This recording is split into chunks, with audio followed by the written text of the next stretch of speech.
Praise the Lord. सबको जय मसीह की। मैं पास्टर पीटर बनकर फिर एक बार आप सबका प्रभु यीशु मसीह में स्वागत करता हूँ। आज का दिन प्रभु यीशु मसीह आपके लिए और आपके परिवार के लिए आशीष का कारण करे। आज परमेश्वर के वचन से मैं आपसे बात करने के लिए फिर यहाँ पर इस यूट्यूब के चैनल के माध्यम से आपसे मिलने के लिए आया हूँ परमेश्वर के लोगों। और मैं धन्यवाद करता हूँ सभी भाई और बहनों को कि जो मेरा वचन को सुनते हैं, जो मुझे इस वीडियो के यूट्यूब के माध्यम से सुनते हैं। और आशा करता हूँ कि इस वीडियो के द्वारा आप लोगों को प्रभु यीशु मसीह आशीष देता है। और मेरी यही इच्छा है, मेरी यही एक मनोकामना है कि जो भी वचन मैं आपसे शेयर करूँ उस वचन के द्वारा आपको प्रभु का आशीष मिले, आपके जीवन में कुछ अद्भुत काम हो जाए और परमेश्वर की महिमा आपके द्वारा हो जाए परमेश्वर के लोगों। तो आज मैं इस विषय के साथ आपके साथ बात करना चाहता हूँ कि परमेश्वर को आनंद देने वाली 3 बातें हम में होनी चाहिए कि जिससे परमेश्वर को बड़ा आनंद होता है, परमेश्वर खुश होता है। क्या वो 3 बातें आप में है क्या परमेश्वर के लोगों? और अगर इस वचन को आप पूरा सुनोगे तो आपके समझ में आएगा हमें परमेश्वर को प्रसन्न, खुश या आनंद देने वाला जो भी बातें हैं वो हमें होना चाहिए। और परमेश्वर के लोगों, वो आज इस विषय के द्वारा, इस वचन के द्वारा हम लोग सीखेंगे।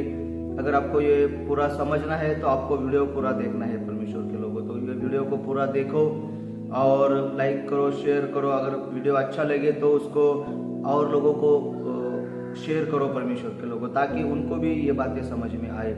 और मैं चाहता हूँ कि जो भी सुनने वाले मेरे भाई बहन है, आप बहुत सारे सब लोग वचन में बहुत ही मजबूत हो, आपको वचन के बारे में बहुत सारा ज्ञान है, बातें पता है। फिर भी मैं एक परमेश्वर का छोटा सा दास आपके लिए इस वचन के माध्यम से कुछ कहना चाहता हूँ, इसलिए ये वचन आप पूरा सुने। तो पहली बात है परमेश्वर के लोगों को जो परमेश्वर को खुश करती है हमारे जीवन से, वो है हमारा मन फिराना। परमेश्वर कब खुश होते हैं? जब हम अपना मन फिराते हैं, जब हम अपने आप को बदलते हैं, जब हम अपने स्वभाव को बदलते हैं, हम अपने विचारों को बदलते हैं, हम अपने शब्दों को, लफ्जों को बदलते हैं, जो हम बातें करते हैं उसको बदलते हैं, हमारे जीवन को हम बदलते हैं, तो प्रभु के लोगों, प्रभु को आनंद होता है। क्योंकि बाइबल में वही लिखा है। बहुत बार हम लोग देखते हैं कि अरे प्रभु को आनंद किससे होता है? मैं बहुत ज्यादा प्रार्थना करूंगा तो प्रभु को आनंद होता है, मैं अगर बाइबल ज्यादा पढ़ूंगा तो प्रभु को आनंद होता है, मैं उपवास प्रार्थना करूंगा तो प्रभु को आनंद होता है। हाँ लोगों, इससे तो प्रभु को आनंद होता ही है, लेकिन सबसे ज्यादा आनंद प्रभु कब करता है? तो जब आप लोग मन फिराते हो, जब आप लोग पश्चाताप करते हो, जब आप लोग पाप को छोड़कर प्रभु के मार्ग पर चलना शुरू करते हो, तब प्रभु के लोगों, प्रभु को सबसे ज्यादा आनंद होता है परमेश्वर के लोग। आइए हम वचन से पढ़ेंगे लूका का सुसमाचार, उसका 15 अध्याय और 10 वचन में हम लोग देखते हैं परमेश्वर के लोगों। मैं पढ़ता हूं आपके लिए। मैं तुमसे कहता हूं कि इसी रीति से एक मन फिराने वाले पापी के विषय में परमेश्वर के स्वर्गदूतों के सामने आनंद होता है।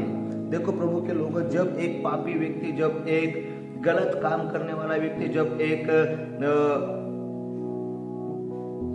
गालियां देने वाला या कोई गलत विचारों वाला व्यक्ति अगर आपके अपने मन को बदल ले, अपने मन को फिरा ले, तो प्रभु को बड़ा आनंद होता है। तो पहली बात है कि प्रभु को आनंद देने वाली जो बात हम में होनी चाहिए वो है कि मन फिराना। अभी भी परमेश्वर के लोगों, बहुत सारे लोग प्रभु को ग्रहण किया है, प्रभु में बपतिस्मा लिया है, प्रभु में चल रहे, फिर भी उन्होंने अपने मन को पूरी तरीके से बदला नहीं, वो अपने आप को चेंज नहीं कर सके। उनमें जो भी पुराना स्वभाव था, जो उनके पुराने स्वभाव में जो बातें थे, वो अभी भी अगर है तो आपने अपने मन को अभी तक बदला नहीं है, मन को फिराया नहीं है। बहुत से लोग प्रभु में चलकर भी गुस्सा करते हैं, बहुत से लोग प्रभु में चल के भी व्यभिचारों में फंसे, बहुत से लोग प्रभु में चलकर भी गालियां देते हैं, बहुत से लोग प्रभु में चलकर भी झगड़ा करते हैं, अपने घर में झगड़ा, पड़ोसी से झगड़ा, और हर बातों में कुछ ना कुछ गलत काम करते हैं। अगर आपका बपतिस्मा हुआ है, आप प्रभु में चल रहे हो, आप चर्च में हर रोज जा रहे हो, आप प्रभु के संगति में चल रहे हो, तो भी आपके जीवन में अगर ये गलत बातें हैं तो आपने आपका मन अभी तक फिराया नहीं है। इसलिए प्रभु दुखी है हम लोगों से। हम लोगों को बदलना है।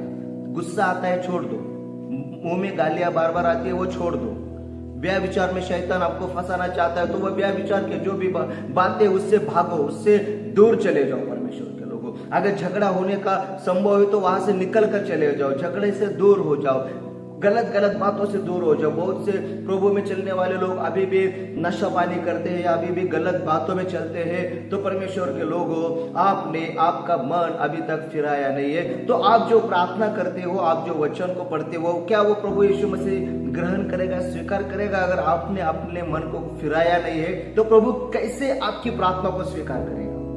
प्रभु कब आनंदित होता है? जब आप अपने मन को फिराते हो, जब आप पश्चाताप करते हो। तो बाइबल में स्पष्ट रीति से कहा है कि परमेश्वर के दूतों के सामने आनंद होता है। किसके सामने आनंद होता है? परमेश्वर के दूतों के सामने। इस वचन को अगर हम गहराई में जाएंगे और इस पर मनन और विचार करेंगे तो देखिए, हम लोग अभी यहाँ परमेश्वर के दूतों के सामने, मतलब सामने दूत खड़े हैं, उन दूतों के सामने आनंद हो रहा है। तो कौन आनंद कर रहा है? वो दूतों के सामने कौन खड़ा है? राजाओं का राजा परमेश्वर प्रभु यीशु मसीह खड़ा है।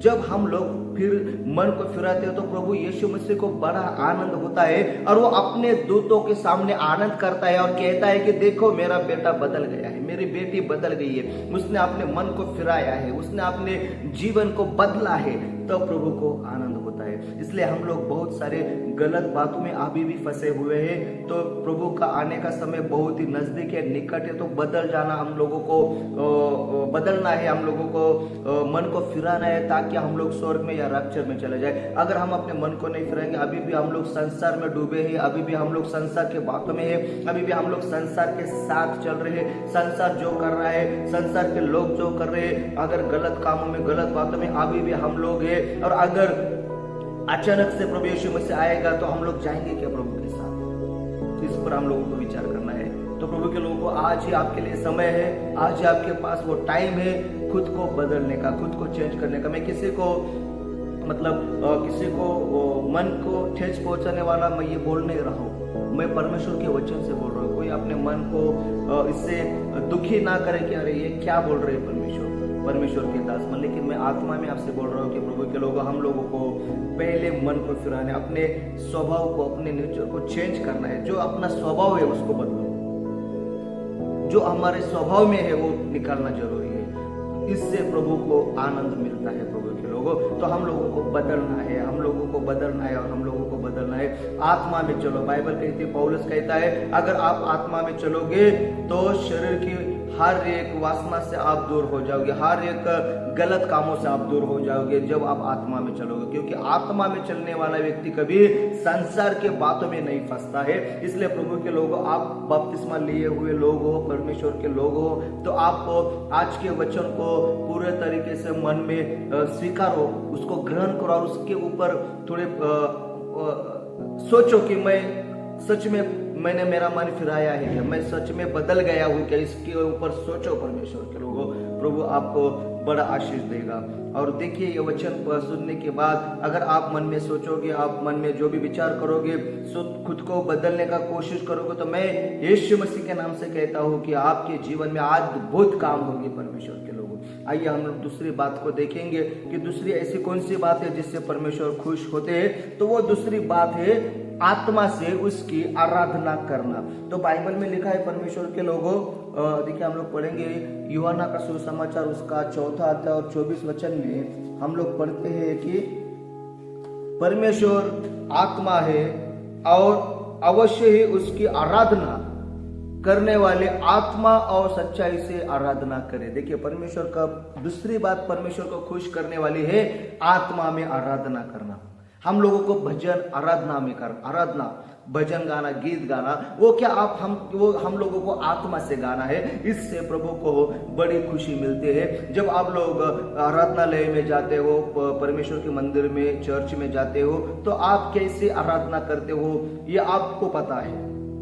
हम लोग किसी को देखकर आराधना करते हैं कि इधर उधर देखकर आराधना करते हैं कि या आत्मा में परमेश्वर से कनेक्ट होकर आराधना करते हैं। बहुत बार हम लोग आराधना तो करते हैं लेकिन आत्मा में नहीं होती, इसलिए हमें वो फील नहीं होता कि प्रभु ने मुझे छुआ है। आपको प्रभु छुएगा, आपको प्रभु स्पर्श करेगा, लेकिन कब करेगा कि आपकी आराधना आत्मा से होनी चाहिए। प्रभु तब खुश होता है, प्रभु तब आनंदित होते हैं कि जब हम आत्मा से आराधना करते हैं। परमेश्वर के लोगों, आपको आत्मा में आराधना करना जरूरी है। यशायाह नबी की पुस्तक में उसका 43 अध्याय में 43 अध्याय और उसका 21 वचन में लिखा है कि मैंने मेरे लिए बनाए हुए इंसान मेरी आराधना करेंगे, मेरे गुण अनुवादन करेंगे। परमेश्वर ने हम लोगों को किस लिए बनाया है? तो हम लोग उसकी आराधना करें, हम लोग उसकी महिमा करें, उसकी स्तुति करें, उसके भजन गाएं, उसको ऊंचा उठाए। जब हम लोग आराधना करते हैं तो प्रभु खुश हो जाता है। और बाइबल में बहुत जगह पर लिखा है कि आराधना में प्रभु परमेश्वर स्वर्ग छोड़कर उतर कर आता है, क्योंकि स्वर्ग में एक ही बात चलती है, सिर्फ आराधना। स्वर्ग में कोई प्रार्थना नहीं करेगा जाने के बाद, क्योंकि स्वर्ग में प्रार्थना करने की जरूरत नहीं। क्योंकि अभी हम जो भी प्रार्थना करें, जो भी मांगते हैं, वो पृथ्वी पर मांगते हैं, क्योंकि हम लोगों को उसकी जरूरत, इसलिए हम पृथ्वी पर रहकर वो मांगने का काम करते हैं। प्रभु मुझे ये दे, मुझे चंगाई दे, मुझे आशीष दे, मुझे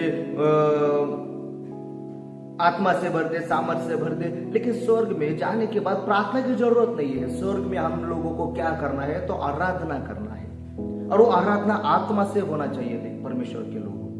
दूसरी बात, स्वर्ग में जाकर हम लोग बाइबल भी नहीं पढ़ेंगे, बाइबल तो हम पृथ्वी पर ही पढ़ेंगे। तो स्वर्ग में जाकर हम लोगों को क्या करना है?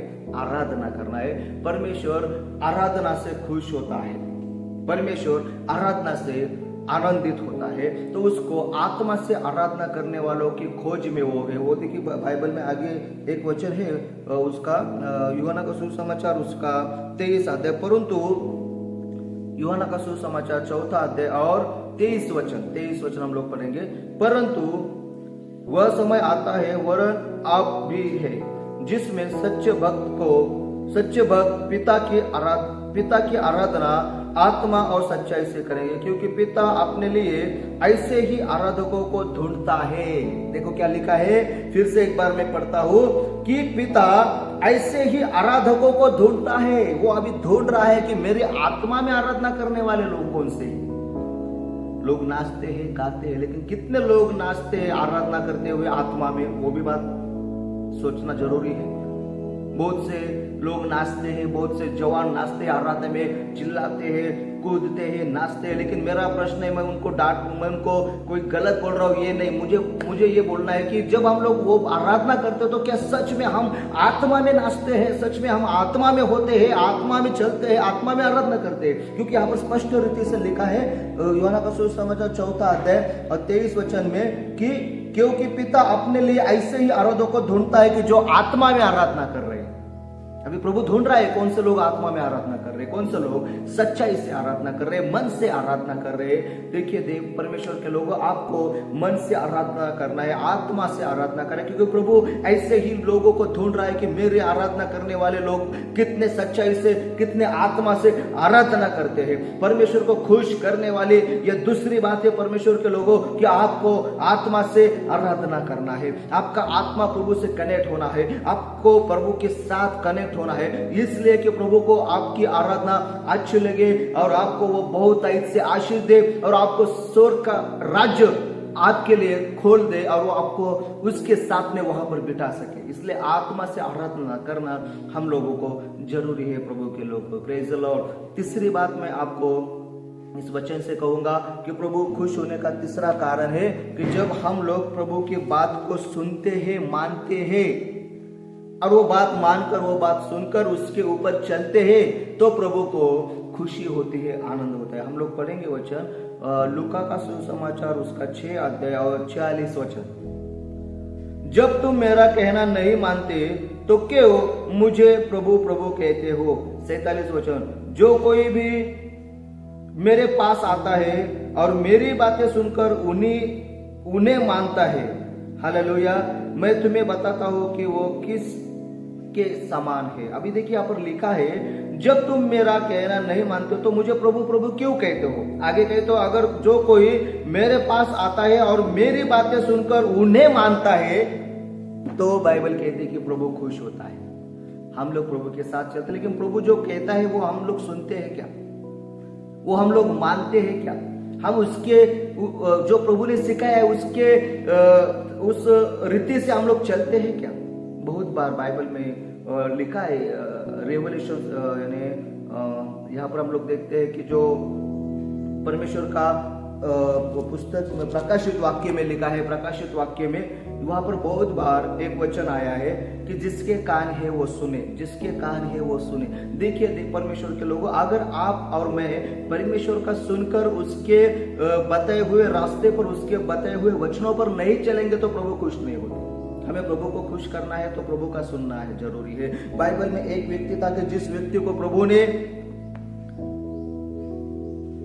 राजा बनाया था। जो राजा बनने के पहले वो क्या था उसके बारे में अगर हम लोग देखेंगे तो बाइबल कहती है, हम लोग, मैं उसको आपके लिए वो पढ़ूंगा कि परमेश्वर उस व्यक्ति के बारे में क्या कहता है। पहला शमूएल उसका 15 अध्याय, और देखिए परमेश्वर के लोगों 10 वचन से आगे पढ़ेंगे तो शाऊल के बारे में लिखा है। और शाऊल के बारे में हम लोग ये पढ़ते हैं उसका 17 वचन। तो जब शाऊल राजा बना था, राजा परमेश्वर ने उसको राजा बनाया था, लेकिन उसने परमेश्वर की बात को नहीं माना, उसने परमेश्वर की बात को नहीं सुना, तो परमेश्वर ने उसको राजा के पद से हटा दिया था। ये भी बाइबल में लिखा है, क्योंकि उसने परमेश्वर की बात को नहीं सुना था। वो हम लोग पढ़ेंगे। देखिए शमूएल ने कहा, जब तो अपनी दृष्टि में छोटा था तब क्या तू इस्राएली गोत्र का प्रधान न हो गया?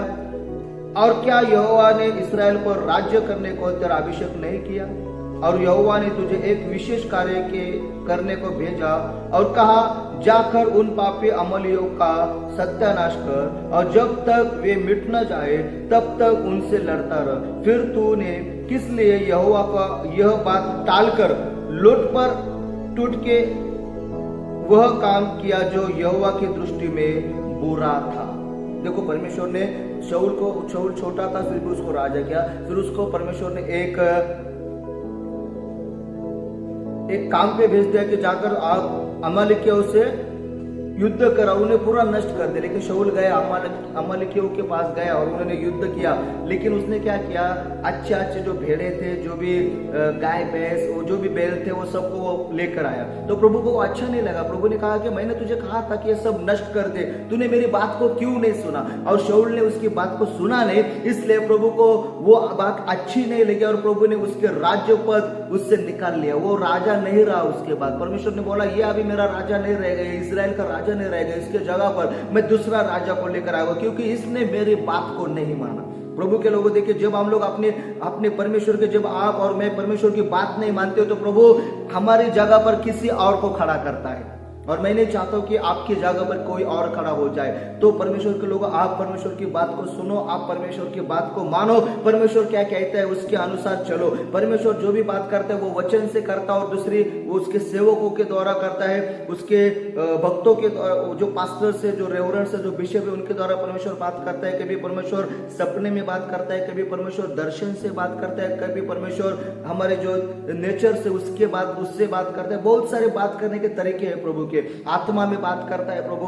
तो हम लोगों को उस बात को सुनकर उसके ऊपर चलना है। बहुत बार परमेश्वर के दास, आपके चर्च के पास्टर आपको बहुत सारी बातें वचनों से सिखाते हैं, लेकिन कुछ लोग ऐसे होते हैं कि जो वचन को ग्रहण नहीं करते, वो वचन को मानते नहीं, और उसके तरह उस वचन के साथ में नहीं चलते, वो वचन को मानते नहीं है और कुछ अलग करने का प्रयास करते हैं। तो परमेश्वर के लोगों, वो गलत काम है। प्रभु आपको कहता है कि तुम मेरे वचनों को सुनकर उसे मानो और उस पर चलो। अगर प्रभु के वचनों पर हम लोग नहीं चलते हैं, प्रभु को मानते नहीं, प्रभु क्या सुनते नहीं, तो प्रभु हमारे जगह पर कोई और खड़ा कर देगा। जैसे शाऊल ने प्रभु का बात नहीं माना, प्रभु की बातों को नहीं सुना, शाऊल को निकालकर प्रभु ने उसके जगह पर दाऊद को खड़ा किया और फिर दाऊद राजा बन गया।